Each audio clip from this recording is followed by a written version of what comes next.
estudyante natin ng colleges na kailangan po ng school supplies. Ayun po.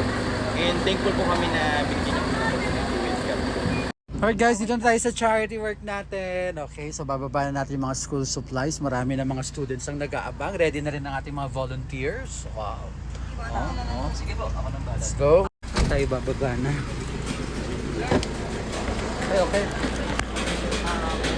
Let's go.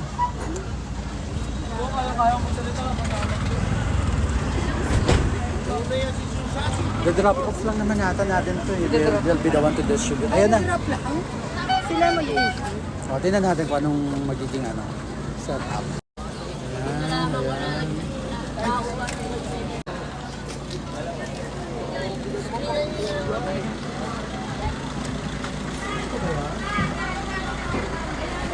Alright. Picture na lang, no? So, let's go. Dito tayo sa... Anong lugar nga to, kuya? Barangay 2. Zone 1. Ayan, Barangay 2 Zone... Ay, Barangay 1 kasi nakalagay. Barangay 2 Zone 1. Sa SK Chairman Paolo po, kaya po Barangay 2 Zone 1 po.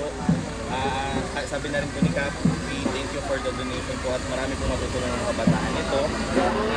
Actually, nang-release na po kami ng weeks. Pero since marami po kasi mga estudyante natin ng colleges na kailangan po ng school supplies. Ayun po. And thankful po kami na binigyan niyo po ng opportunity with God. And ayun po, nandito rin po sa Kagawad Predo. Sa Gawad Predo pala.